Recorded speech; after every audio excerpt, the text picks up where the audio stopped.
The Furies are at home in the mirror. It is their address. Even the clearest water, if deep enough, can drown. During the middle to later years of the 2010s, CRPGs experienced a huge boom. A revival of sorts pushed these games back into the focus of the average player. Games like Pillars of Eternity, Pathfinder Kingmaker, and Divinity Original Sin were all vying for their spot in the scene. But what marked this era for me was a game that didn't decide to revive the genre, but push it into a renaissance, to innovate. I've always had a strong love for CRPGs.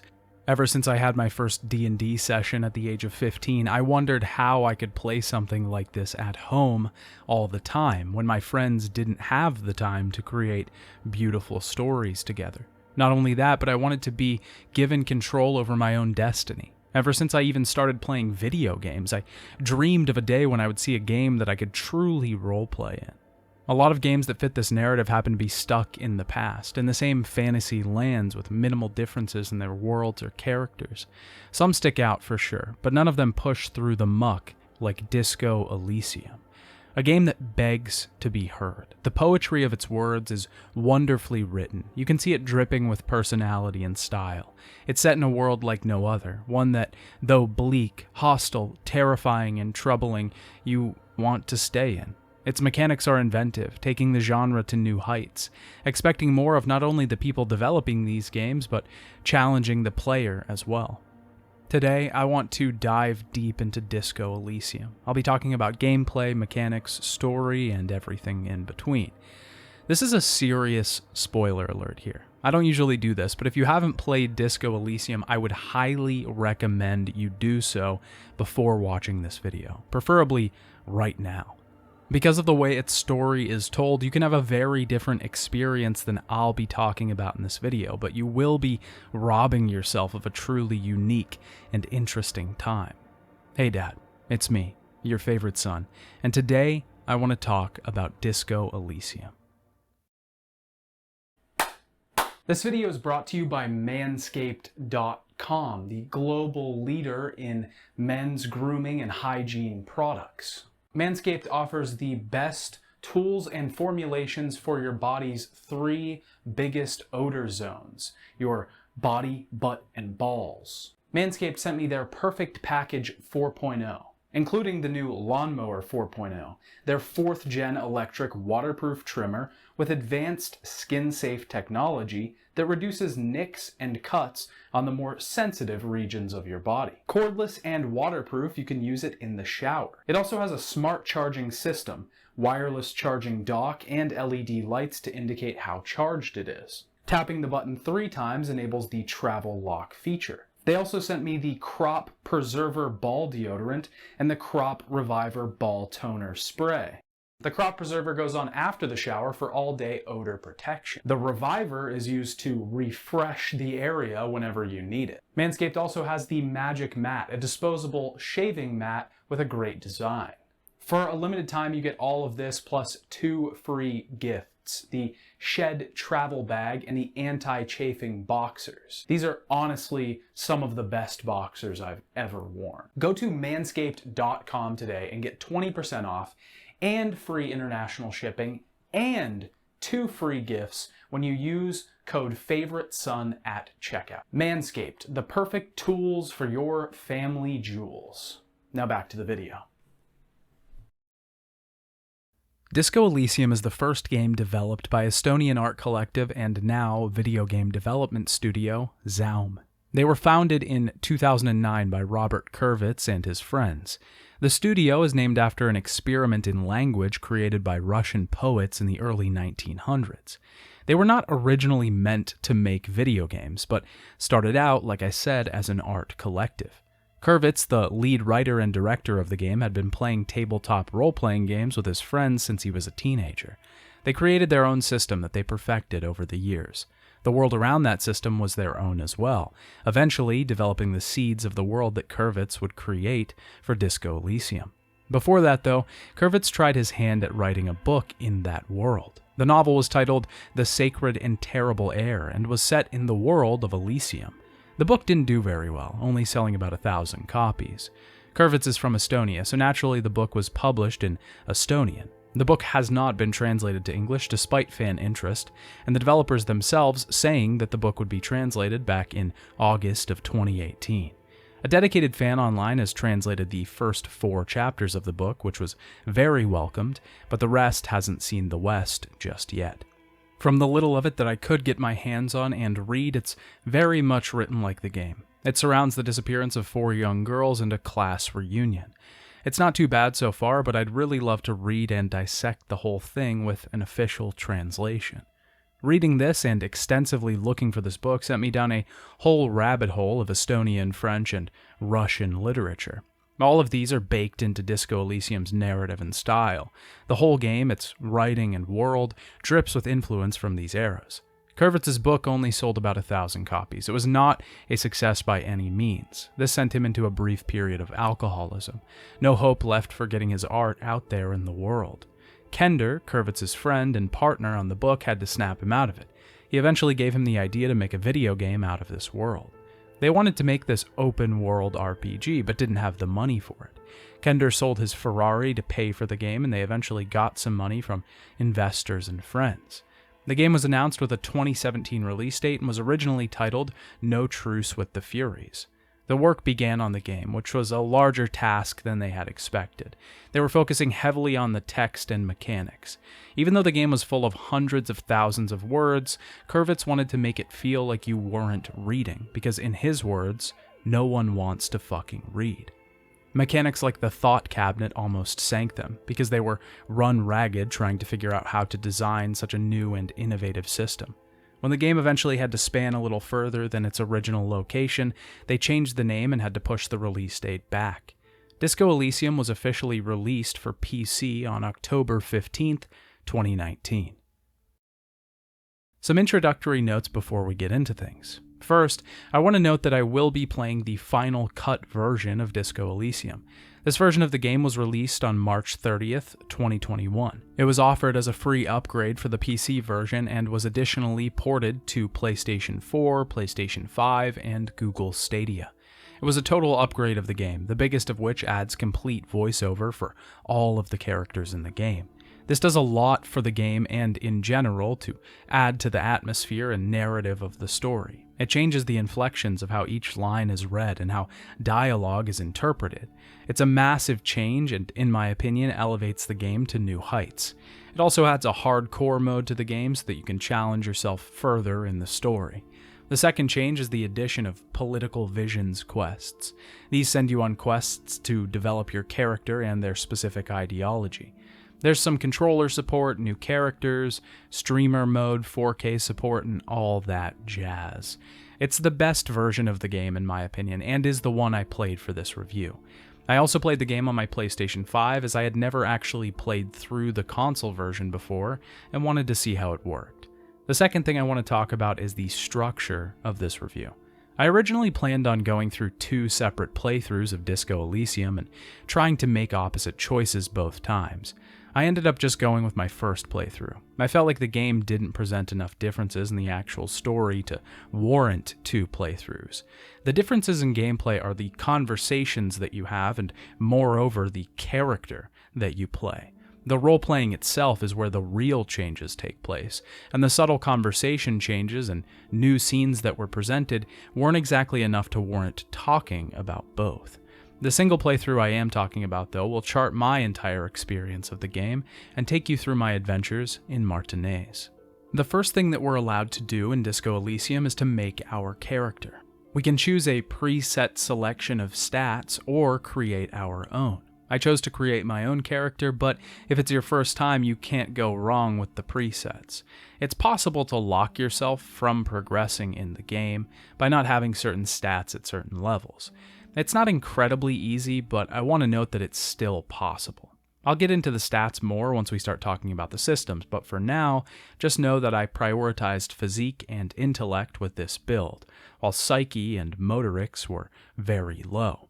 I was basically an incredibly strong and intelligent man, but lacked any emotional awareness or agility.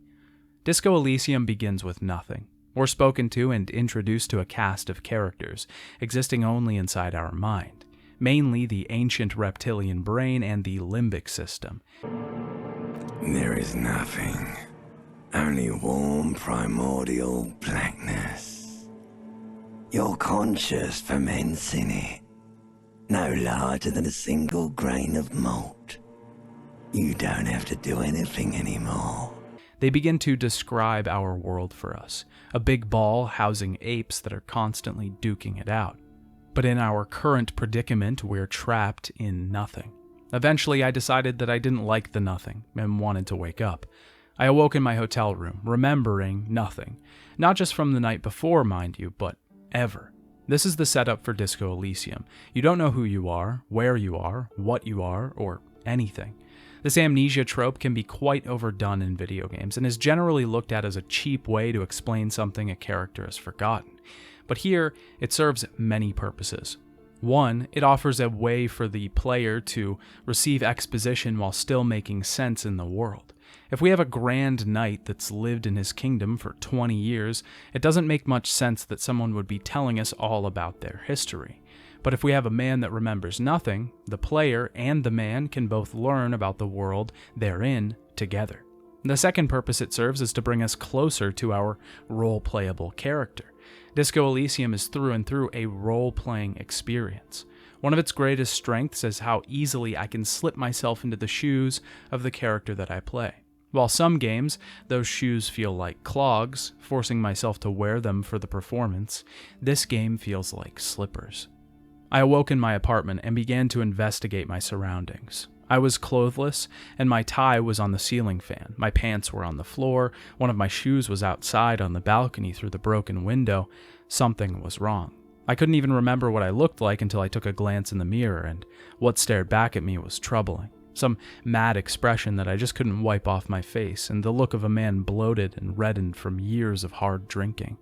The reality wasn't starting to look any better than the nothing that I had just left. Outside of my room, I found a woman named Klaasje, enjoying a cigarette. She talked to me as if we'd already spoken and called me officer. Turns out I'm a cop, and not really sure what to do with this information. I also learned that I've been here for 3 days, working a case and drinking. I tried to hit on her, maybe to gain some confidence, maybe to grab hold of some control on this world that I felt I was slowly losing my grasp on. It didn't work. Before she leaves, she tells me that I'm going to have to interrogate her later and that she didn't do it, whatever that means. Before we move any further into this mystery, I should probably explain exactly how Disco Elysium works. Disco Elysium is a CRPG, which means it's an RPG, but it doesn't exactly feel like normal RPGs, regular or C variety. There really isn't any combat in the game. Its gameplay is made up of talking, walking, and interacting. We have skills which represent how well we can do things, like interact with the world, convince people, withstand pain, or tap into the unknown. There are 24 skills in total spread across 4 categories: intellect, psyche, physique, and motorics. These skills are not just blank names on a character sheet. They are characters in our story. They are voices in our head. They will chime in during conversation or action. If you need something for your headache, there is a general store nearby. But as I said, the dead body should be our #1 concern. A painkiller would be good about now.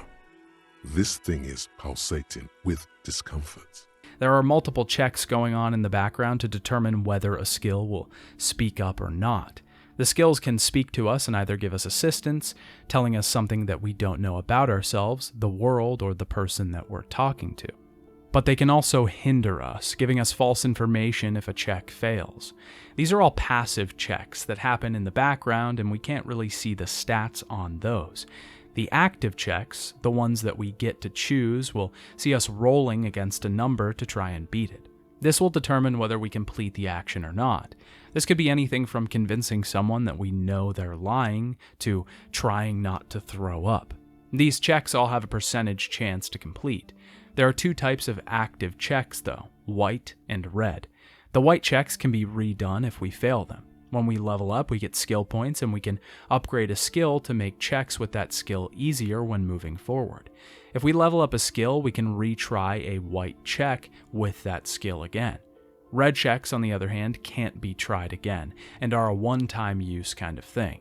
If we fail that check, it could have disastrous consequences moving forward. This is a CRPG though, after all, and the choices we make affect the story moving forward. Because of that, we don't always want to complete every white check thrown in front of us, or red. Disco Elysium isn't necessarily a game about completion, getting every single item off of a checklist. You can choose to say things to people that will make you look bad and will affect their view of you moving forward. This whole system is genius, everything from the personification of skills to the usage of them in the world. Each skill is unique, they have their own voice, their own tone, their own inflection, though all voiced by the same man. Encyclopedia is analytical and straightforward, chiming in to give us tidbits of trivia on the world around us or the people we're speaking to. Physical Instrument is a representation of our muscles and how well we can use them, but his tone is harsh, hard-headed, and foolhardy. Reaction speed is quick. He's the first to react, but he's not always the smartest, just the one that got there the fastest. Inland Empire is one of the more unique skills. Named after Lynch's film of the same name, it's described as hunches and gut feelings, dreams and waking life. It lets you tap into the dreams of the real world, the paranatural. It is the intuition with the other side, and it creates some truly unique and otherworldly situations. You don't always want every skill maxed out, though. The higher a skill's level, the easier it is to complete checks, sure, but that means they'll chime in more often. Having logic chime in at moments where you're confused as to what you should do is good, but the logical approach isn't always the best one. Electrochemistry is basically your body's want for drugs, alcohol, and partying. Having enough of it to know when someone is on something can be good for a cop investigating a crime, but if it's too high-leveled, you'll be fiending for a fix every 5 seconds. The whole thing is the mental process of real life, compartmentalized and put under a Hubble-sized magnifying glass. These processes are always going on in our brain, in real life. Little thoughts creeping in and out. Some are completely shut out. Some are listened to and urged on, but creating a character out of each and giving them all voices is both a terrifying and wonderful representation of the human experience. The skill checks in conversation are a very similar implementation of this metaphor/personification. And in everyday life, we complete tasks on autopilot, giving our body commands. But sometimes it doesn't listen, and that percentage chance is represented here in-game. This game aims to be a life simulator, one focused on a drunken amnesiac cop. He shoots, he scores. At this point, my electrochemistry was trying to get me to smoke a pack of cigarettes. He wanted it bad, but I had bigger things to do right now, like figure out who I am. Downstairs, Inland Empire wanted me to sing karaoke, an expression of my tragic mind painted onto the unlucky souls that happened to be in the lobby. But first I needed to find a song, something I'd have to get back to later. You have not yet stumbled on the right lamentation, but it's out there. It'll come to you. You will wreak havoc with it. Don't worry. I decided to talk to the man behind the bar, Garta, the cafeteria manager, but something told me he didn't like me. According to him, I ripped his stuffed bird down, wrecked the room upstairs, and had made no progress on the case at hand. Apparently there's a body out back that needs to be dealt with. Before that, I woke up a local sleeping dock worker who worked for the Wild Pines Company nearby. My partner had showed up at that point, Kim Kitsuragi. He was a new partner from the 57th Precinct, and apparently I was from the 41st. He only showed up today to help me out with the case. He wanted to know my name, which I didn't even know, so I had to invent one. Raphael Ambrosius Cousteau, which he seemed to know wasn't my actual name. He quickly realized that I hadn't done any interviews or taken the body down that was hanging in the backyard. The body had been up there for days, so I wasn't looking like a great cop right now. I also lost my badge, but I didn't tell him that part. We interviewed Garta again, who directed us to the body out back, and conveniently, the night before, I put a hole in the fence that would act as a great shortcut to it. The normal bartender named Sylvie had left, and Garta thought it was because he asked her out and made her uncomfortable. This led me to have a thought. In Disco Elysium, since we don't have combat and don't kill enemies, our respective loot is relegated to thoughts. When we go down a specific path of logic or pursue certain topics in conversation, we gain a new thought that we can internalize. This goes into our thought cabinet, an inventory for thoughts. Here we can internalize one of them and gain some upgrades. Internalizing a thought takes some time though. A certain amount of hours have to pass in-game before we can fully realize the extent of the concept. Once it's realized, we'll gain certain upgrades to our stats, experience gain, etc. The thought cabinet is another idea that's just as genius as the skill mechanic. In a game that's totally based around thoughts, personifies part of the psyche, and talking, it's integral that we have a way to collect the thoughts that we have. An inventory for thoughts in a game where all of our combat is done with words and not fists is wonderful. It's also a great way to roleplay a character. Picking and choosing which paths they go down in terms of logic seeking makes for another comfortable way to slide into a character's skin. It all takes in-game time though, so it's not instant. Disco Elysium's time system is very important. Time passes only when we're actually walking around or talking. Certain things can take more time than others though, and we have to be aware of this, because a lot of people go inside at 9 p.m. Once this happens, most of our leads for the day are closed. Certain things won't happen until after this time though, so we have to manage things properly. Garto was starting to get on me about the money I owed him. Apparently I racked up quite the bill with all of the damage, but because of my authority I got him down to 30 real, Elysium's system of currency. That didn't really matter though, because I was dead broke at just 40 cents in my pocket, so I had to come up with that money before the end of the night or I was sleeping on the streets. Before we went to check on the body, I stopped to talk to Lena, who had lost her husband. He was a cryptozoologist who went out to look for a cryptid, but hadn't come home yet. I agreed to find him at some point. Outside, Shivers began to speak to me. Shivers came into play a lot during my playthrough. Shivers connects you to the city, lets you feel the streets and become aware of your surroundings. I could feel things that were happening all around the city, giving me a better picture of the world I was stepping into. Kim and I stopped to talk to a gardener, but she didn't know anything about the body, just that it was outside. Apparently her shed was back there and she'd been using ammonia to stave off the smell when she was working. Before we went to check out the body, I decided to use Kim's patrol car to call the station and report my badge stolen. Unfortunately, Kim heard me and realized that I had been lying before. My station didn't have a great response either. They were all making fun of me and weren't telling me my name. They asked me if I lost my gun too, and oh no. Check your pockets. Check your... Holy fuck. You don't know where it is, do you? I didn't let them know that though. I grabbed some tools from Kim's car. We headed out back and the body disgusted me, so I decided to search the trash first. The victim's clothes were in the trash, which means someone had to have put them there. My ledger was also in there, which held all of my notes and case files. We needed to name the case we were working on. I wanted to name it The Furies Are at Home in the Mirror, but Kim wanted to name it The Hanged Man, so I went with his. This ledger would tell me some things about myself, though, as well. The naming convention for my cases included my initials, HDB. It was a start. There was a hidden compartment that I had to fiddle with to get open.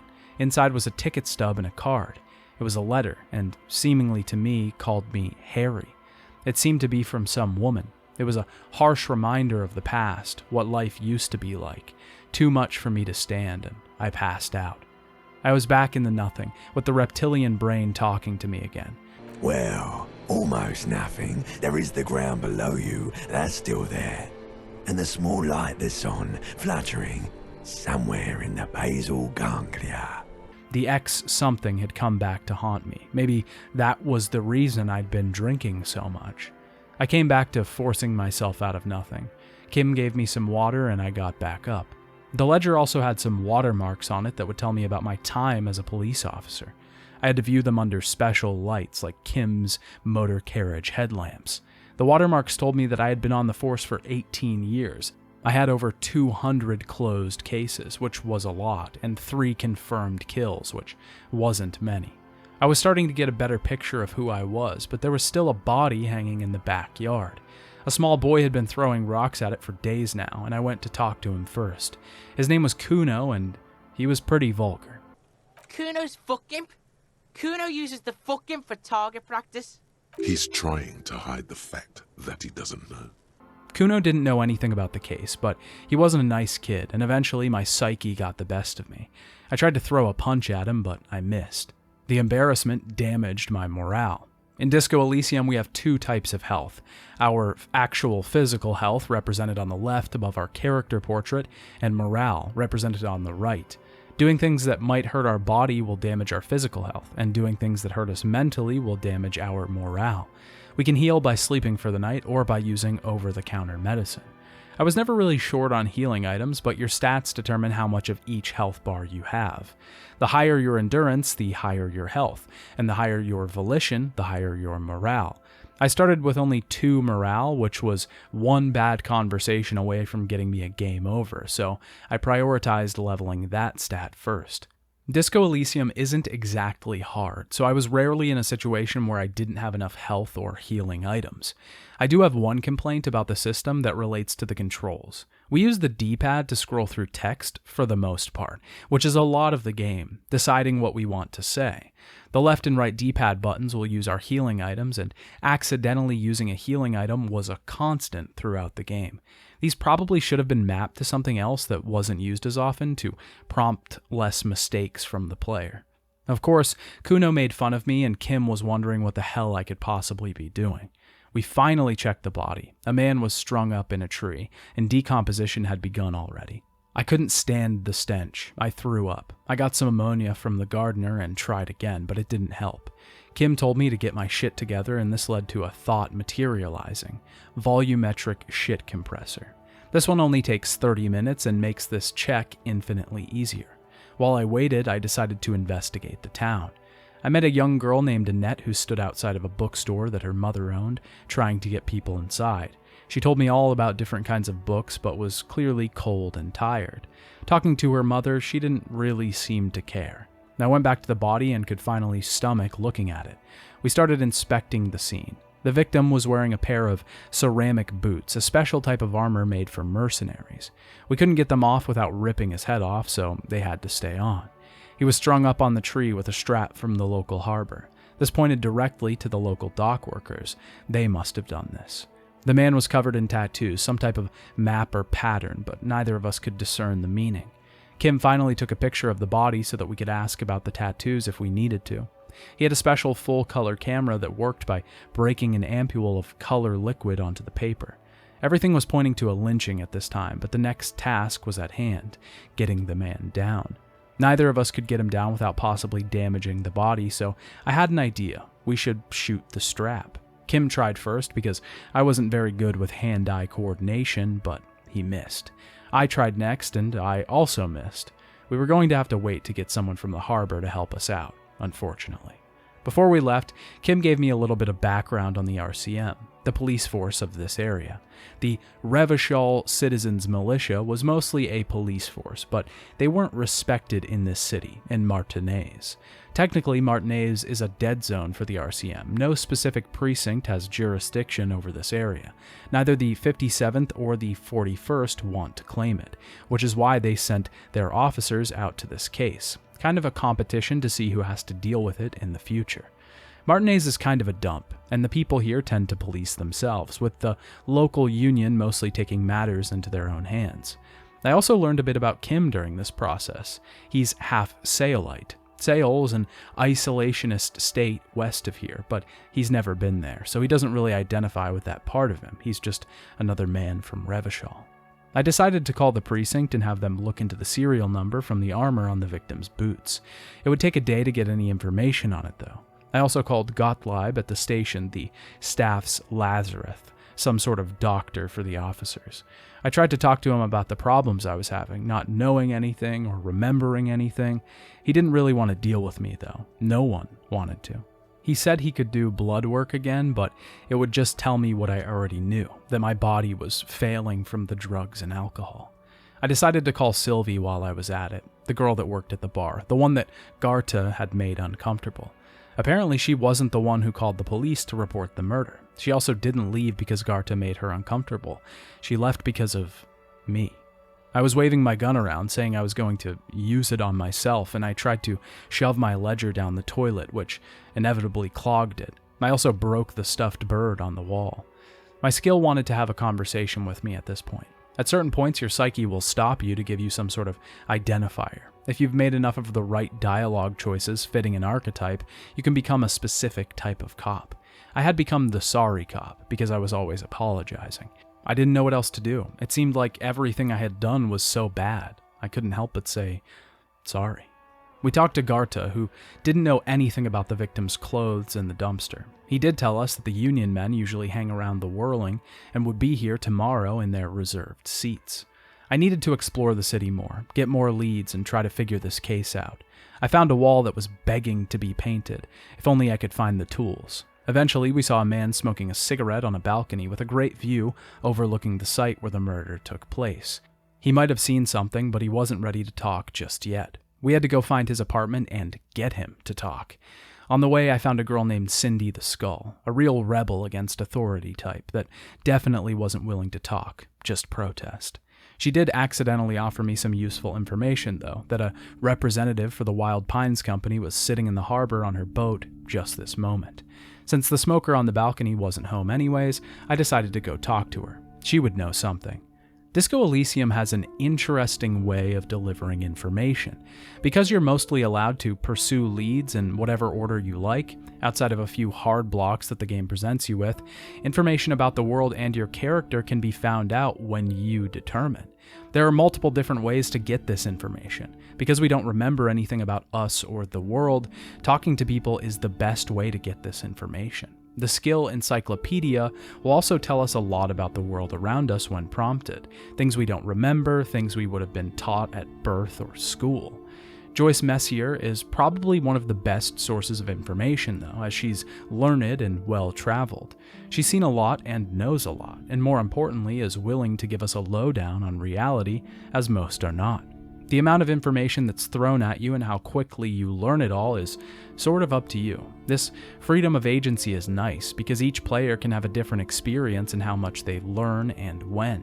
The first time I played Disco Elysium, I went through most of the game not even really understanding the Pale, the strange substance that exists between the continents in Elysium. Because you can learn so much, I'd like to give a brief rundown of Disco Elysium's world and lore here. The other thing to keep in mind is that there is a lot of unreliable narration in the game, so the information we do have could be inaccurate as well. Elysium is mostly made up of isolas, a piece of land surrounded by water. These serve as the world's continents. There are 7 in total: Mundi, Seol, Samara, Ilmara, Grad, Katla, and Insulinde. The isolas are all separated by the Pale, which is a certainly strange substance.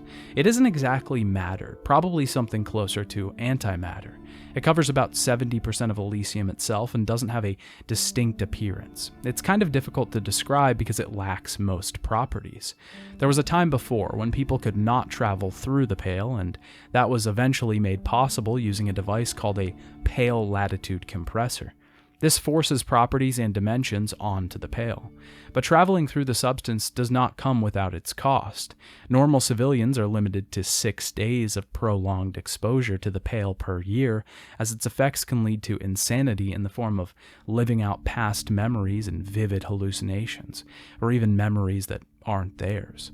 The only thing that really can be measured on the Pale is that it seems to be growing over time, some even theorizing that it will swallow the world someday.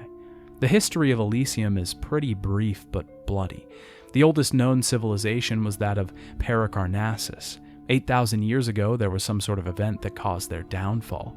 Some believe it involved the Pale. After this point in history, most of it is framed around the Innocents. Innocence is the highest status a person can achieve in history, and the title can only be given to the highest of the high. Their decisions were seen as inevitabilities, things that were going to happen anyways, but that were just accelerated. There have been 6 innocences in recorded history, but we only know about 4. The first was the Pericarnassian, or sometimes referred to as Pius. They were responsible for founding the Pericarnassian Church and envisioning a great moral height to strive towards. The Pericarnassian seems to be more of a religiously focused innocence. Franco Negro is the second one that we know about. He was the innocence of militarism and established a global currency, the real. He also established the concept of a nation and tried to diffuse tensions between the aristocracy and the bourgeois.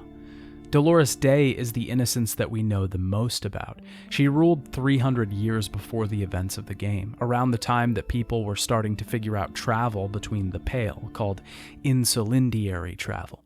Because of this, she is the innocence of interisolary travel, and the connection of the world. She was described as magnetic and terrifyingly beautiful. She was so respected that when she was crowned, the queen she advised fell to her knees, and Dai's lungs began to glow. She adored chess and war games, and loved small military model soldiers. Eventually, one of her Secret Service men shot her. He believed that Dolores was something not human. He claimed to have observed her forgetting to breathe for 10 minutes and thought that her skin was incredibly warm to the touch like a furnace. Sola was the last known innocence, often considered the anti-innocence. She wasn't a ruler in the normal sense. She did not enforce demands upon people, but rather left them to their own devices to make the right choice. People didn't like this, wanting to be led rather than left to their own devices. She resigned after she survived an assassination attempt. Around the time of Sola's reign, the Anticentennial Revolution had begun. This is one of the biggest events in Elysium's history, and the current world exists entirely in the shadow of it. It was a conflict between the communists, or communards, and the moral intern and the royalty of the time. The revolution was destroyed by the coalition, and most of them were killed. Revachol was where a lot of the bombing and fighting happened, and also is where our story takes place. It's the former capital of the world and is on the Insulinde Isola. Insulinde was colonized early on by the nation of Mundi. Mundi is another one of the 7 Isolas. It was the first one to successfully travel to another Isola. It's home to many different republics, Sur-la-Clef, Orange, Gottwald, and others. Each have their own interesting features and tidbits, a little too much to go into here. Seol is another Isola where Kim's ancestry lies, and it's located to the east of Insulinde. Seol is more mysterious than the others because they mostly maintain a distance from the other nations. Their main export is a form of microtechnology, and they don't follow the influence of the moral intern like the other Isolas.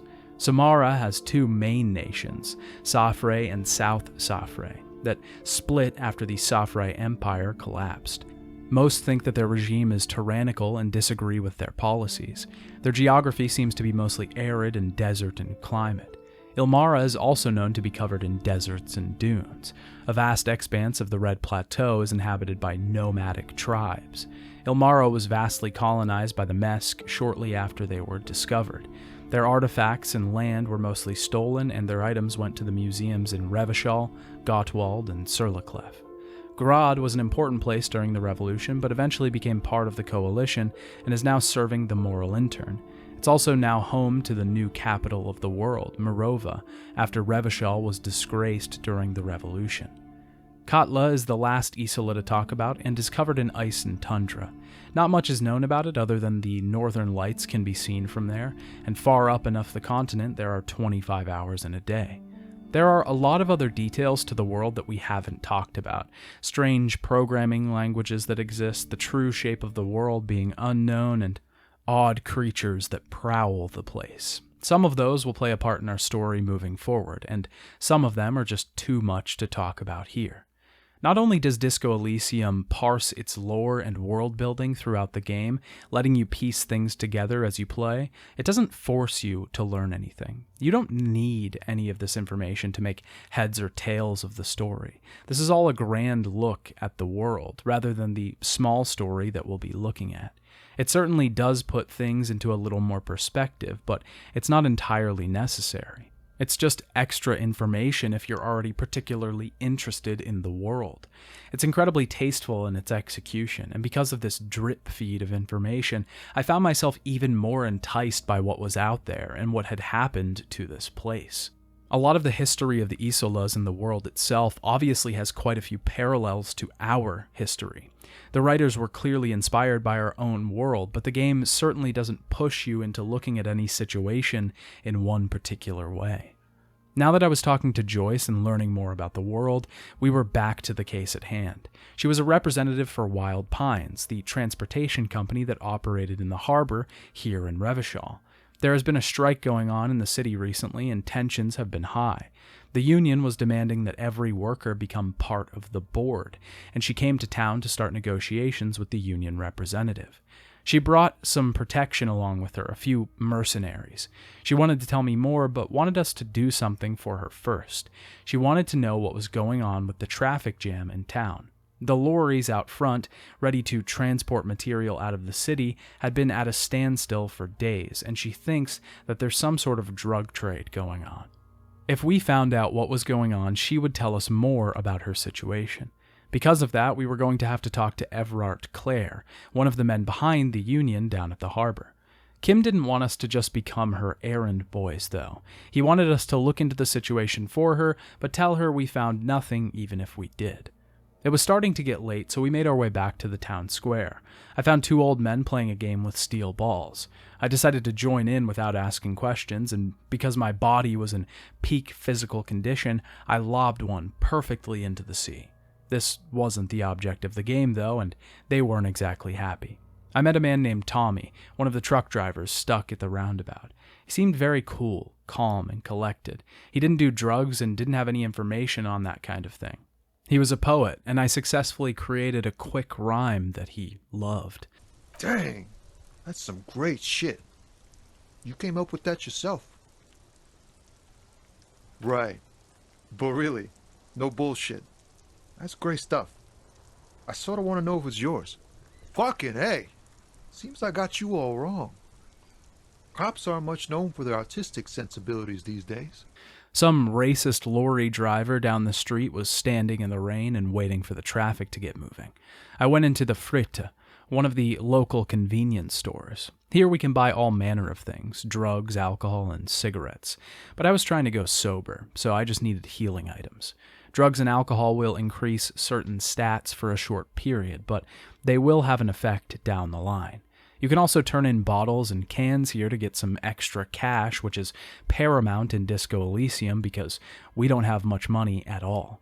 When it came time to head in for the night, I didn't have enough cash to pay for the room that night, but Kim was willing to help me out. He had some expensive hubcaps that he'd confiscated from an altercation. He said we could sell them, but I felt bad because it kind of seemed like he liked having them. We went down to the pawn shop to see Bird's Nest Roy. He was a part of the emergency relief brigade that cleaned up the piles of bodies left over from the revolution. We sold him the hubcaps, and Kim gave me enough to pay my bill. I headed back to the Whirling and cleared my debt, earning me another night with a roof over my head. Kim wanted to debrief and go over the case details before bed. He smoked a cigarette, something I hadn't seen him do before. He said it was a ritual, one a day when going over the case. I found out that my precinct was in Jamrock, a district of Revachol. It was apparently a destitute place that was incredibly underpoliced. I went to bed for the night and couldn't sleep, even though I wanted to. I was outside, back in the streets of Martinaise. In the backyard of the Whirling in Rags was the body, hung from a disco ball. But it was me. It had the voice of the reptilian brain. It taunted me about the wife I didn't remember. You know who I am. I'm the bad day. The one where you ask her, and then later in the streets, wandering. It's the worst day of all time, Harry dear. And it's coming. She will hear about it on the phone. Apparently I stayed, and it was everything else that left. I woke up in a stupor from the dream and headed downstairs. The union members had set up in the Whirling this morning, providing us a good lead for the day. As I approached them, I saw the gardener from before. Turns out she wasn't a gardener, but a lawyer employed by the union. She didn't want me to talk to the men for long. I spoke to Titus Hardy, leader of his little gang, the Hardy Boys. They confessed to the murder immediately, but something was wrong. They hung him outside on the tree. We couldn't take them in, though, because how would we arrest 7 men at once, just 2 RCM officers? They said that the man was a mercenary, special forces sent by Wild Pines. He was getting rowdy in the Whirling quite often. He started threatening people and eventually assaulted a woman. They didn't want to talk any more about that part, though. I couldn't get anything more out of him at this point. I needed to prove my authority to him. It didn't matter that we were RCM. We needed something more than that.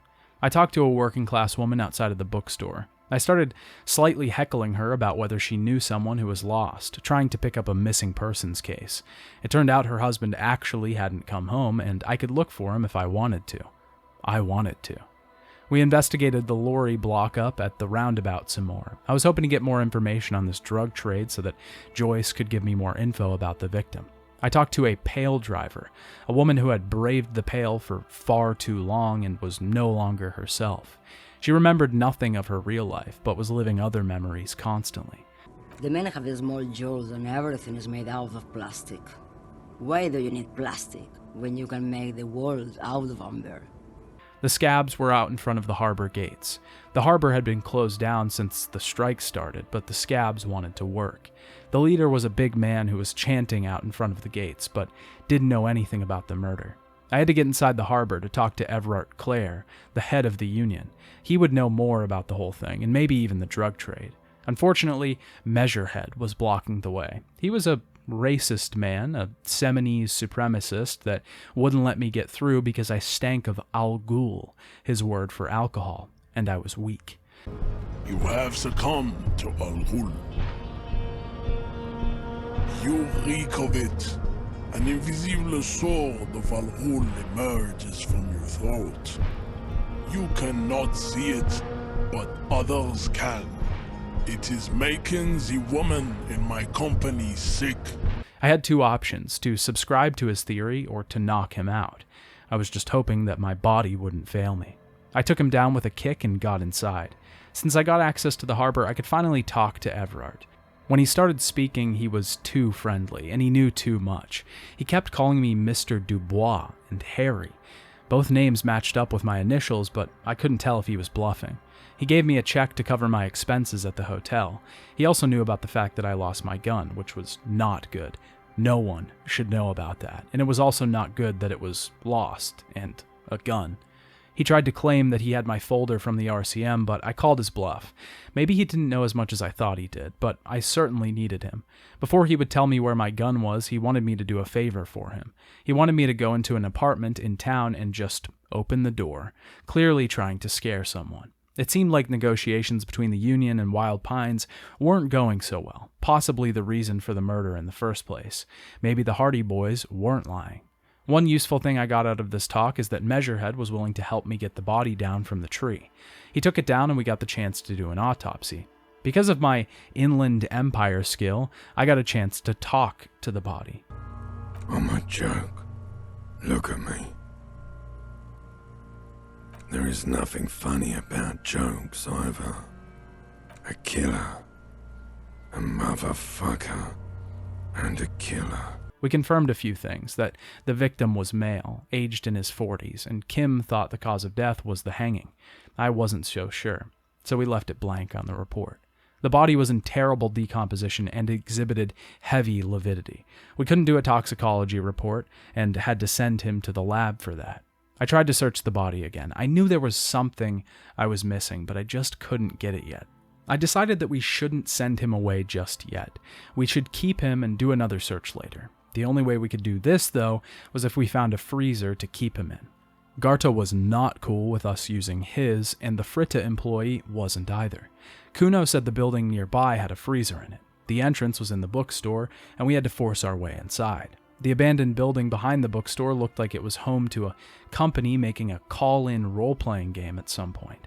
Behind that, we found a giant polar bear freezer, looked to be previously used for selling ice cream.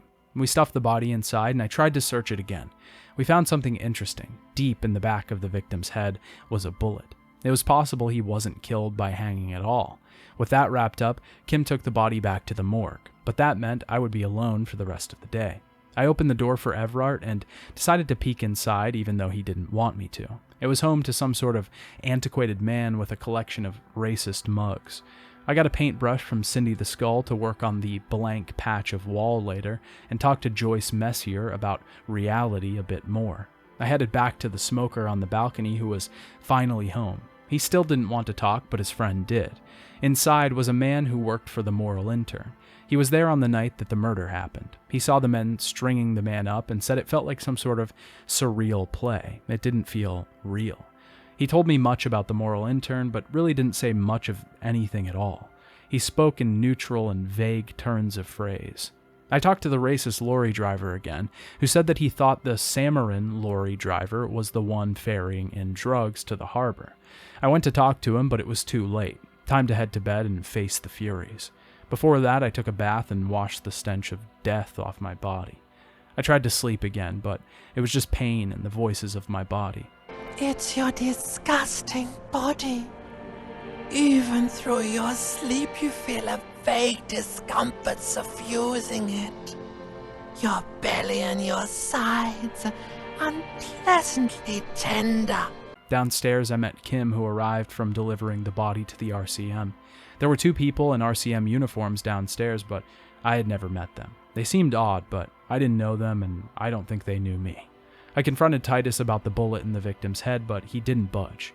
I talked to Seling, the other lorry driver who was suspected of controlling the drug trade. He clearly wasn't the one behind it, but he knew something.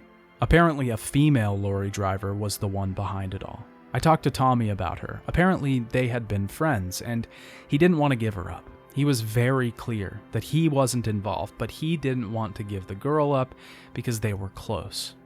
It's snitching, man. I know what it is. I heard the rumors. I saw the other drivers looking at me strange when we talked. And she told me, too, that she's had a violent life. But I wasn't afraid of her. More like for her. I had a choice here.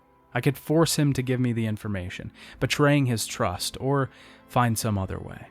I had to get it out of him. I thought you were a different kind of cop. This was the only way forward. I felt terrible, awful, and disgusting for betraying Tommy. He trusted me, and I let him down.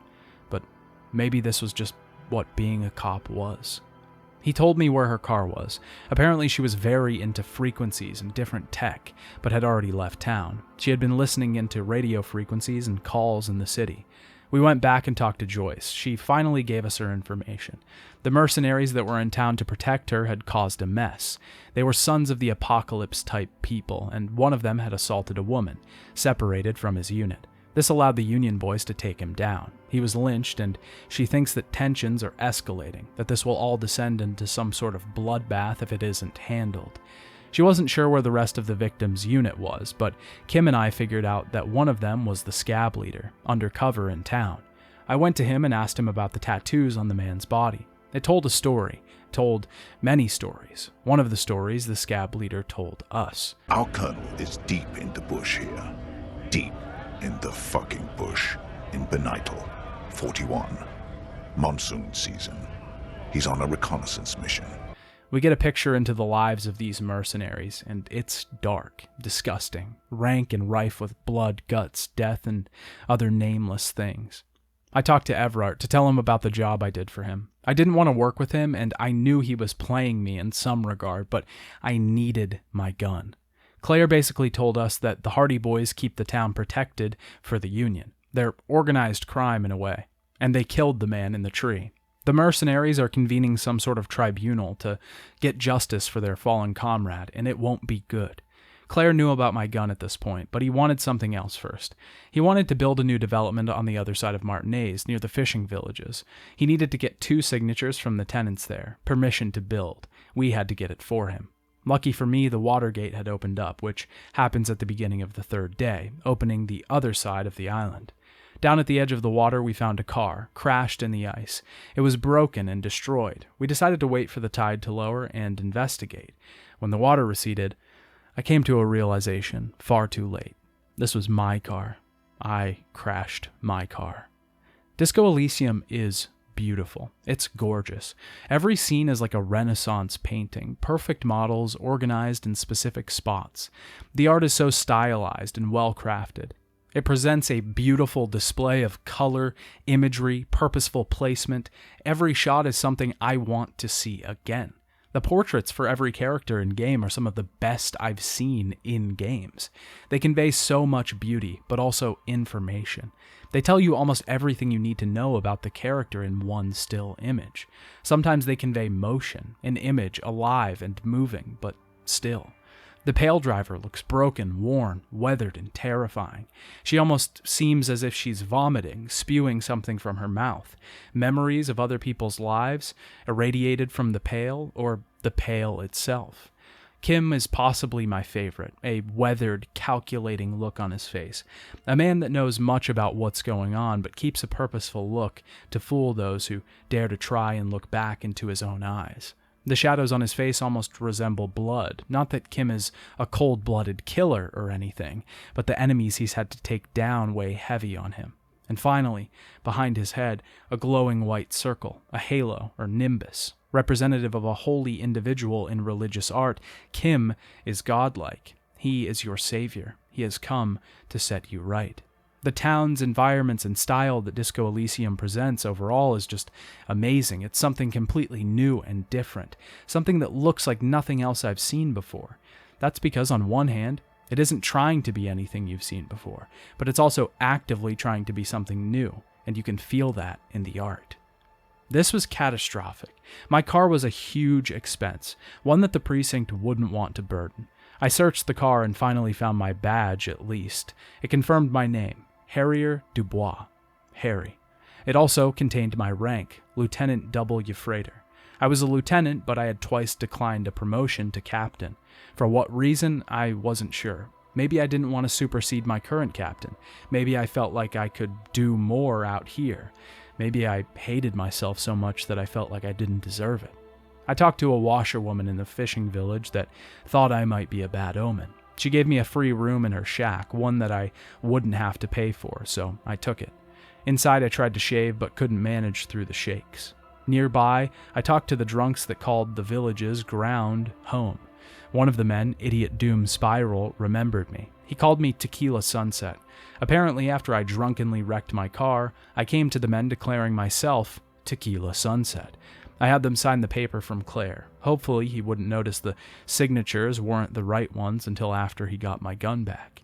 Idiot Doom Spiral wanted me to get him some booze, but I didn't have any right now. Nearby, we found a Paracarnassian church that was locked down. On the ice, a girl named Estelle was recording cracks in the ice to make music with. Her friends were trying to start up a dance club inside the church, but needed help getting going. I had enough information to finally establish my authority to Titus. I told him that I knew the reason they killed the merc. It was because of a woman. He was protective of her, but he gave me her name, Claudia Amandu. Oh no, not that girl. I went upstairs to talk to her. She was right. I was going to have to interrogate her. She was smoking a cigarette on the roof. Claudia was standoffish, not exactly forthcoming, but wouldn't hold back information if the right questions were asked. She was 28. She was a drug user, and she told me that the merc didn't assault her. That was a story that Titus and his boys had concocted. She and the merc had a brief relationship. His name was Lely. They did drugs and drank and other things. She was the one that made the call to the RCM. She couldn't stand seeing his body hang on the tree any longer. She didn't know anything about the bullet in his head. As far as she knew, he'd been hanged. I figured I should bring this info back to Titus. Before I left, Volition had something to say. Apparently all of the pieces of my psyche were compromised. They were supposed to be able to tell when someone was lying. I was supposed to be able to trust them. According to Volition, they were all untrustworthy around Claudia. At this point in the game, we're introduced formally to the subject of an unreliable narrator in the form of our subconscious. Titus maintained that Lely had assaulted Claudia, but something was off. He gave us a tape to prove that he wasn't lying. It was called the Great Door Gunner Megamix. We went to the pawn shop to get a radio that we could play it on. It was a call from Lely to another merc, claiming that he was going to burn shit down apocalypse style, and he basically admitted to wanting to assault Claudia. It was an intercepted call between two people. The question was, how did they get this call? Now that I had the radio, I could listen to the tape I found earlier, a song, The Smallest Church in St. Sans. I convinced Garta to finally let me sing, to bare my unquenchable soul. I would often go there. to the tiny church there. The smallest church in Saint-Saëns.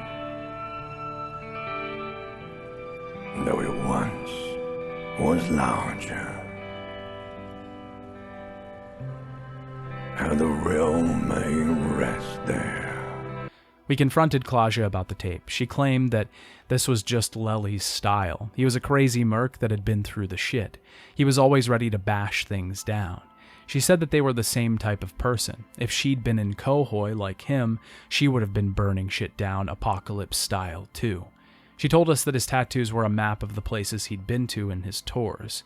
He was in his 40s. Suddenly I thought about myself. How old was I? Kim seemed to think I was 58, but I needed to think on it. We confronted Titus. He was starting to break. He wasn't giving anything up yet, but if I singled out the weakest in the group, I could get something out of him. Finally, Angus reveals that the man was dead when they hanged him. Titus said they hanged him because the girls asked him to. There were 2 of them. Lely was already dead when Klaja came down and asked them to help with the body. We needed to find the other woman, who wasn't technically part of the Hardy Boys. Maybe Klaja could tell us who was there that night. Klaja told us that she was on the run for corporate espionage. Nothing illegal, but that some big people in some big places wanted her dead.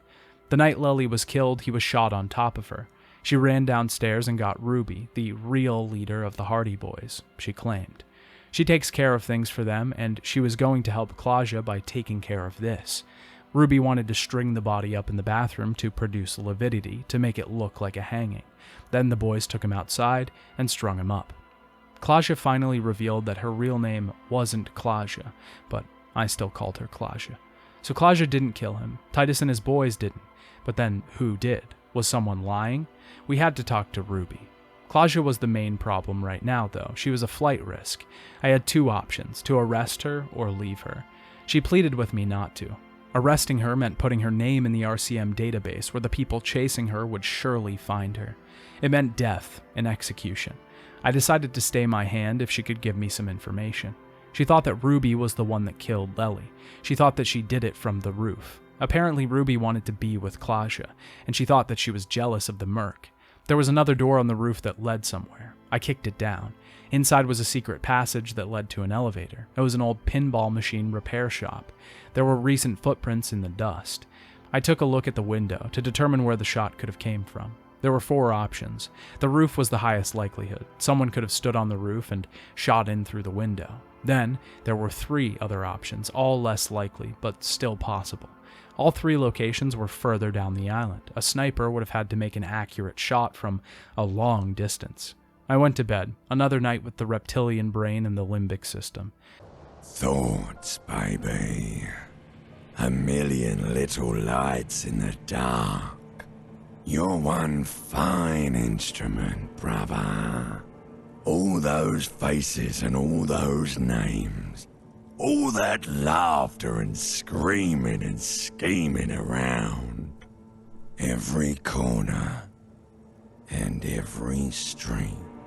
At this point, I started my political journey of moralism. I had to convene a party of people that could make the rational decision. Titus said that Ruby was with them all night, but there was a short period of time where she left. Just enough time to get upstairs and do the deed and be back down, ready to help. I convinced Titus that it could have been her. He didn't exactly trust her much in the first place, so it was plausible. When we got into town, Ruby left. She was scared of me, apparently. The disco cop. Apparently my reputation was that I could open people up, get them to say anything. Titus told us to ask about her down at the fishing village. First, we went back to Claire to talk about my gun. Since we completed the job for him, he told us that he knew where my gun was. A woman named The Pigs had my gun, and she'd meet us at the pier at 10 p.m.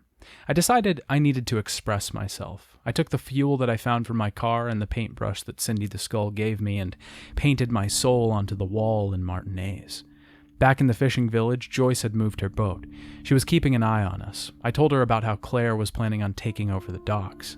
There was no strike. Their demands were unreasonable for a reason. They're planning to stay there indefinitely, and the mercenaries from Wild Pines won't be able to stop them. They have too many. This terrified Joyce, something we hadn't seen from her yet. True emotion.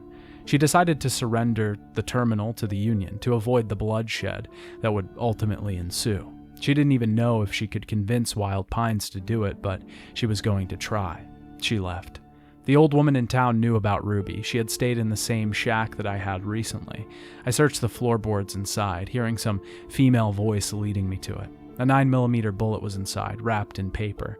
She claimed that Ruby was a good girl, that she'd probably just gotten mixed up with the wrong people. We got into the church, finally. Hanging out in the rafters was a man, more a thing than a man. His name was Tiago. He was a follower of Dolores Dye, or someone he called the Mother of Light, and claimed that I was still lost in the clutches of Al-Gul. I needed to come closer to the light. There was a small point in the church where no sound could be heard, some type of anomaly. I got into the microcomputer nearby. It was someone who had worked on the call-in game that we found in the city. The programmer, Suna, walked in at that point. All of the work on their game had been lost, and she thought it was because of the anomaly in the church. She was studying it, trying to find out how it worked. She didn't know anything about Ruby. I consulted the broken stained glass, an image of Dolores Dye, her lungs glowing with white light. The history of her reign flowed into my head as I stared up at her image. There was something holy here. Apparently the image had been shattered when police had raided the church years ago. I knew I was here. I needed to get the programmer out of the church to help the kids start the dance club, but I couldn't just yet. I headed over to the boardwalk, and we found something, another body, a man's body, but not a murder. He had fallen through one of the boards and cracked his head. He was drunk. He was a working-class man with a working-class wife. That side thing I'd started back in Martinaise had been solved, but not in the way I wanted. We reported the death and got the now widow's address. We went to notify her of her husband's death. It was brutal.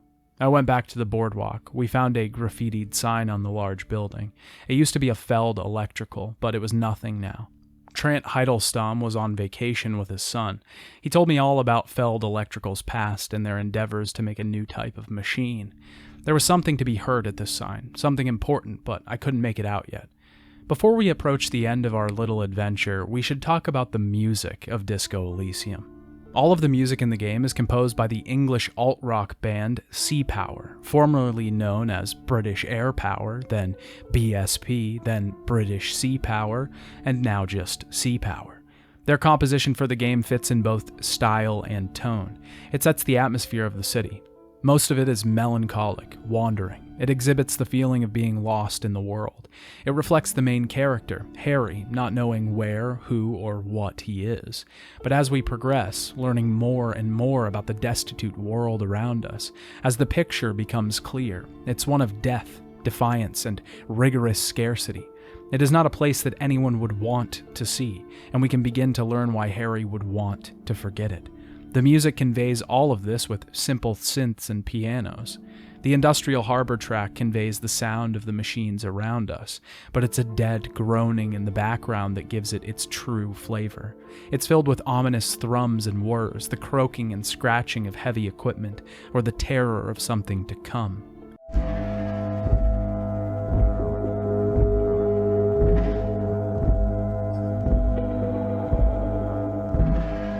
The Doom track exhibits a feeling of anxiety, the bows shaking quickly on the violins and the slow introductions of screaming synths. It becomes all the more beautiful when the piano is fed in. But this brief reprieve from the fear is quickly taken away, and we're left to the wails of the instruments once again.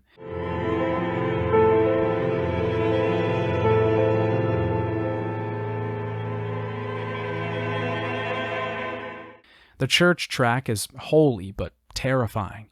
It's one of the most grandiose songs on the OST. The constant thrumming in the background, the lingering and soft drums, the vocals that feel like there's peace there. There's something special, something higher and something beyond, but it might be something you should be afraid of.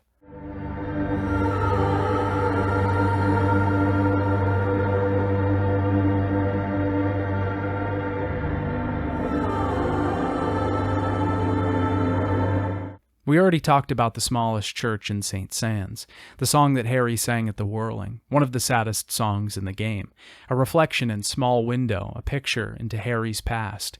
We know that Harry didn't write this, but it's a portal into how he feels, the truth inside of his soul. We think this moment of karaoke is going to be some big, funny extra bit, but it's another dark exhibition of the man that we're coming to know. One of my favorite tracks, and one of the lighter ones, is the Whirling in Rags music.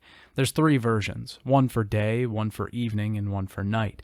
They're all slightly different. The day version is very uplifting and light. It's not as heavy as all the other songs. It's meant to be a respite from the case, a place that we can return to in times of distress. Even though heavy things certainly occur in the whirling, it's still a sort of safe haven, a temporary home.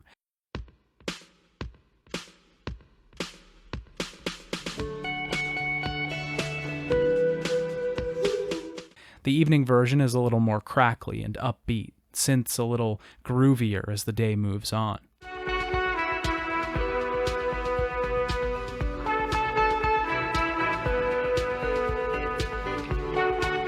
The night version is a lot more somber. The synth's now replaced with pianos. It's the end of the day. We're ready to rest, to go over the case, to try and get some shut-eye before the next day out in the shit again.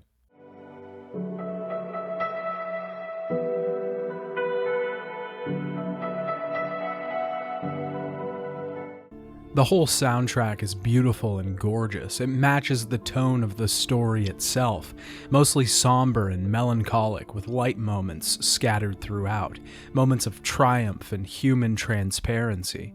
Mixed with the art of the game, the environments, the cluttered streets of Martinaise, the dilapidated and crumbling fishing village, the boardwalk covered in trash, the character portraits exhibiting people not thriving in this city but making do, just getting by. These tracks back all of that, push those emotions further into your mind, an accentuation and extension of the other pieces of art that the game presents. I wandered around for a bit. I had some time to kill before 10 o'clock when I could meet the pigs to hopefully get my gun back. I finally found Morel, the cryptozoologist, Lena's husband that she wanted me to find. He was setting traps with his friend for the Insulindian cryptid, the beast that he was hoping to find. There was no proof the thing even existed, and there had been few sightings. I decided I could kill some time by helping him. Supposedly it was a beast that disguised itself by camouflaging as reeds. He sent Kim and I to check the traps that they had laid around the island. There were 4 I needed to check, and Kim thought this whole thing was a farce, so he wasn't too happy we were doing this. 3 of the traps still had locusts inside, what they had been using for bait. The last one, though, was empty, meaning something had gotten inside and taken the bugs. Maybe the thing was real after all. When we told Morel, he was excited, but I considered the fact that the trap had been shaken. Maybe a child had just stolen the bugs. Kuno. I talked to Kuno, and he confessed to messing with the trap. He had taken the locusts for the city he was building, Night City, Rage City. I told Morel about Kuno. He said we still needed to refill the traps, just in case the phasmid came to collect. I decided to do it for him. He was too old and weak to go out on his own again. I refilled the trap and headed back to tell Lena. She told me the story of how her and Morel met. She had seen the phasmid when she was a child, and that was what sent Morel on his quest in the first place. But she can't remember if she actually saw it or not. The story had been told so many times that she wasn't sure what was true. She was terrified that if she fessed up about her uncertainty to Morel, that their marriage would crumble, because their entire love was built on this. It seemed like it was all coming to an end, but she thanked us for helping her. After all that, I still had time to kill before going to meet the pigs. I gave Idiot Doom Spiral his booze, and he agreed to tell me a story. He told me how he lost his job. He lost the keys to his apartment one day, and apparently he lost the keys to his office as well. He ended up spiraling after that, losing everything, his girlfriend, his job, his place, and he became a bum who drinks for a living. Recently, he even lost a cool jacket he found. I found this jacket, and it was covered in bird crap, so I had the washerwoman clean it. When I gave the jacket back to him, he didn't even remember that it was his, but I made him take it anyways, after going through all that trouble. At the end of the island, I checked to see if the shot that killed Lely could have come from there, but it didn't seem practical. That ruled out one of the other 3 places on the island it could have come from. It was finally time to go see the pigs. The pigs turned out to be a woman who was suffering from extreme mental illness. She had police lights strapped to her back and a megaphone, and she was holding my gun in her hand. I tried to defuse the situation and eventually went to disarm her, but I failed. Luckily, the gun wasn't loaded and she broke down. I finally took my gun from her and headed back to Feld Electrical. At this point, I had no leads as to where Ruby was and needed to listen to the wind. I tapped into the city and determined that there was something about this building. We had two options: to enter through the roof by climbing the ladder or entering through the drain pipe. The drain pipe was the safer option. Inside the abandoned building, there was a small hideout that looked like it had been used by revolutionaries ages ago. A slit in the window looked like it could have been another point of origin for the shot, but we ruled it out as well, as no one had been here in years. That was 2 places of origin checked off the list. There were caves under the building, and eventually we found a Ruby. She trapped us with a pale latitude compressor, the thing that people use to travel through the pale. It was slowly killing us, and we could barely move or talk. Before, through the setting, you hear a woman's voice. I know you're feeling pretty uncomfortable right now. Don't move too much or fight it. That'll just make it worse. Ruby denied the entire story about her. She didn't kill Lely. He was dead when Claudia took her upstairs. She helped Claudia because they were close, but she was never jealous of Lely. She didn't even want to be with Claudia. She also countered some other information, like the fact that she was the one who knew how to fix the body. Claudia originally wanted to hang it to produce lividity, not Ruby. It seemed Claudia had tricked us again. She was surprised how quickly Claudia was able to deal with the body in a situation like that. Ruby said the only reason she left was because she saw Harry and his gang roll into town. Apparently, Harry had a cabal of officers he worked with, and he was known for his ability to get information out of people. She wasn't about to stick around for that. Finally, I got the strength to turn the machine off. She quickly put a gun to her head. I tried to talk her down, but I failed again. Ruby took her own life, right in front of us, an innocent that we couldn't save. We stored her body in the tent so that the RCM could come pick it up. We headed back to town to radio in the RCM, but something was going down. The tribunal had already started. The mercenaries were all there. Court, the scab leader from before, a woman named DePaul, and some third merc that we hadn't even heard of, Rude. They were all facing off against the Hardy Boys. We had cleared them of the murder at this point, so we couldn't have them dying because of something they didn't do, but Court was out for blood. I tried to talk him down, but he was drunk, and he was ready for the apocalypse. He shot one of the windows out, and Garta showed up, telling us that Claudia had skipped town. Great. Things were getting worse, and I had to make a move. I shot Court in the face, but just as quick, the other merc was pointing his gun at me. I tried to dodge, but he hit me. Luckily, Kim was a crack shot and hit the man through the eyelid in his mask. Things went black. I was down, that was for sure. Kim was trying to get me up, but I could hear the woman approaching him. I successfully warned him before he got shot, and I faded to black. The limbic system was begging me to get up, and finally I did. Forever. Keep falling. Deeper. Take the door. He's not taking it. His body is not taking it. Oh God, no.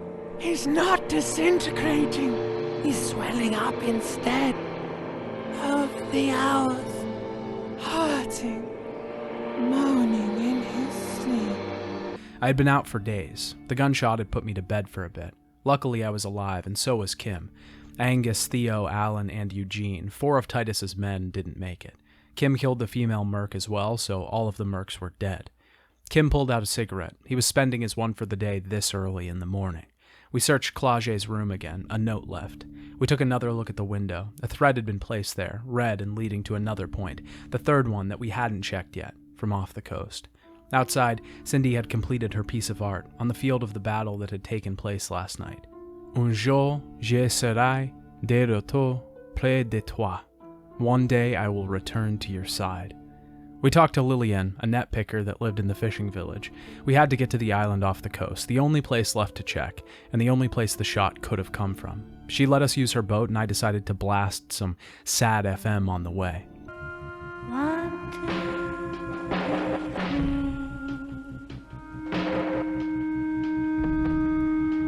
It will last forever.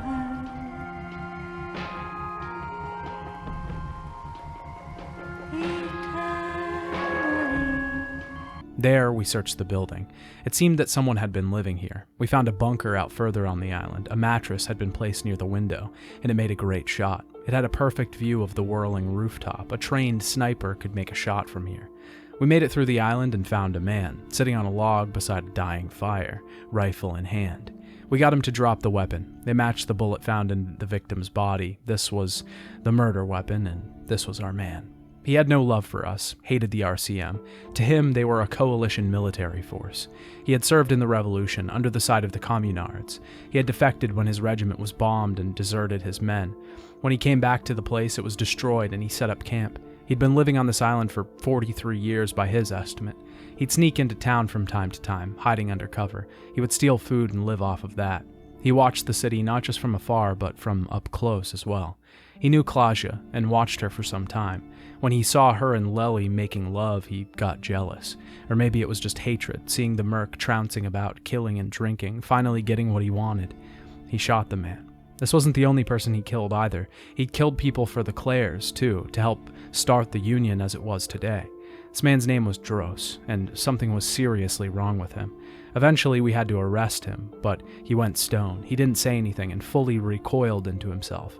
I wasn't sure if he had just been isolated so long that his mind had cracked or if it was something else. Just then, the Insulindian phasmid crept through the reeds. I wasn't going insane. Kim saw it as well. We approached it and had to take a picture of the majestic creature. We knew that no one would believe us if we didn't have proof. My inland empire allowed me to speak to it, something that Kim couldn't see or hear. The phasmid claimed it was poisonous to humans during long exposure, so it tried to keep its distance, but Dros must have been exposed for so long that he had snapped. The phasmid told me much, that the Pale was a shadow cast by humans and that it would destroy the world. I am at the end of a narrow funnel. Weightless. So light, it only feels like something to be me. In truth, perhaps I'm nothing. I certainly do not have a soul. And if I did, it would never burn. Before I left, she told me that the woman was hell on earth, and that I needed to turn from the ruin and go forward. Before long, it left, and skated through the reeds. There was some magic to be had in this world. Dros was unresponsive. We decided to head back to Martinaise and get transport for the criminal, now that we'd had a confession and found our man. Once we arrived, though, there was trouble. Jean Vicmark and Judy Minois from my precinct were there. Trent Heidelstam was with them to assist in an assessment on my well-being. They were my supposed death squad, the people that Ruby talked about. I had told them to fuck off when we got into town, said that they were cramping my style. Me and John headed up the major crimes unit, and he was worried about me, but also pissed. Apparently I had blanked out before, briefly, just testing the waters, but this was a full clean slate. They confronted me about the motor carriage and losing my gun and badge, which I had now retrieved. At this point, I was bleeding from the gunshot wound again. It had reopened. We told him about everything that happened, that we solved the case, we had the suspect on the island, and of course, about the phasmid. They liked all that. The phasmid was good as well. We had proof, and it would be good press. They didn't like what happened with Wild Pines, though. The fact that they had to surrender the terminal was bad, and we basically played into Claire's hand. Finally, Jean got to me. I used to be a gym teacher, and I became an RCM officer after. The woman I was with was Dora Ingerland. We were never married, and she left 6 years ago. She was a teacher of the arts, and she got tired of me. Our precinct was a legendary one. Our chief is the son of the man who founded the RCM. They decided, thankfully, to accept me back into the RCM. Finally, I asked Kim if he would join us. He was a great officer and had become my friend. He needed to be at the 41st. He accepted, excited that they were willing to have him. He came with us and we headed back to Jamrock, back home. There are a few different endings to Disco Elysium. I got mostly the good one, where I'm accepted back into the force and Kim joins me. Kim can also say no if his trust isn't high enough.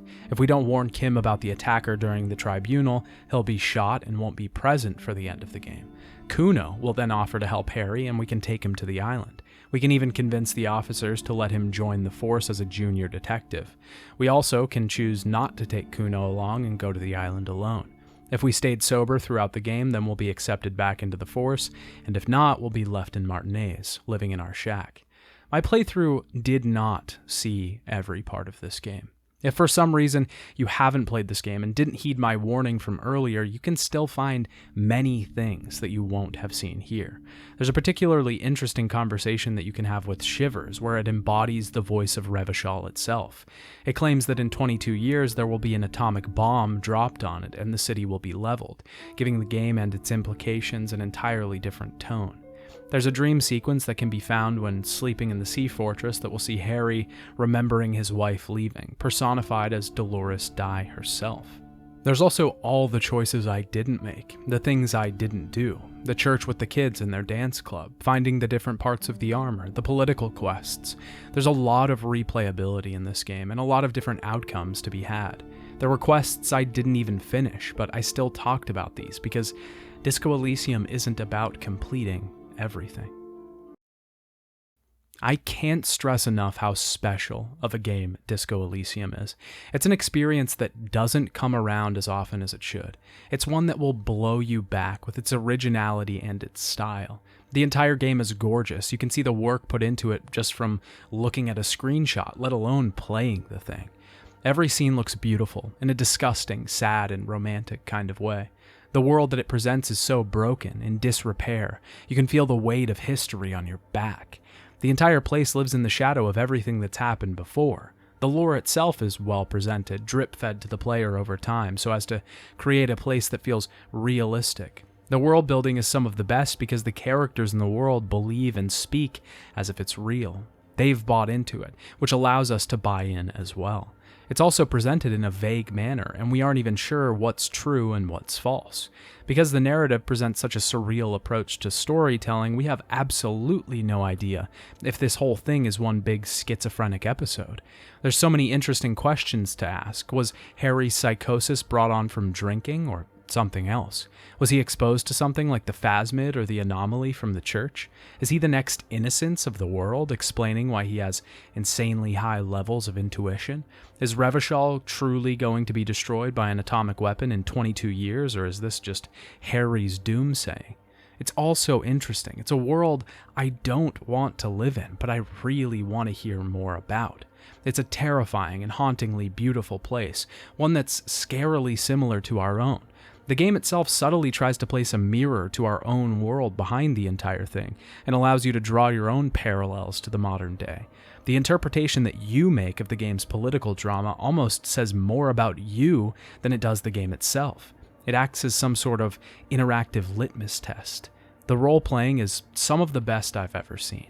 You feel like you're allowed to choose. Obviously, we understand that the grand ideas of a game where you have unlimited freedom to choose what you want, and every single choice will have some branching effect that leads to thousands of other things, is impossible.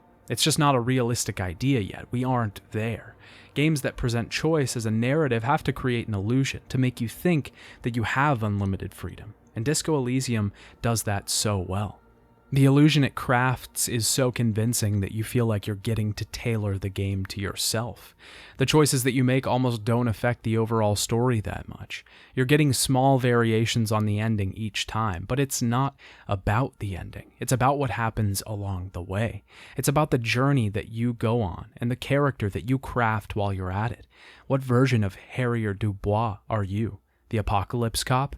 The hobo cop, the sorry cop, like me, or some mishmash of all of the above, something that lies somewhere in the gray zone, the in-between lands. Everything here is at its best. The game oozes with style. It has a wonderful story with well-written characters, amazing gameplay, an interesting world. The whole thing feels like I'm reading one of the best books I've ever picked up, but I'm getting to play it. Disco Elysium is seriously special. It is easily one of the best games that I've ever played in my life. You are doing yourself an incredible disservice by not checking it out. This certainly isn't the end for Zaum and Elysium itself. They've hinted that they want to go back to this world and these systems. I truly hope we see something else set in this world. Certainly not a Disco Elysium 2, but another character, another troubled soul trying to find themselves in this harsh world. Disco Elysium received universal acclaim upon its release. 4 awards at the Game Awards 2019, Outstanding Achievement in Story at the DICE Awards, more wins, and tons more nominations at other shows. It's still the 11th highest rated game overall on Metacritic, and the highest rated PC game of all time. The game was reported to have earned almost £7 million in profit after its first 6 months of release. I'm certainly excited to see what Zaum has up their sleeves next, and when it comes out, I promise I'll be there. But we'll talk about that next time. Bye, Dad.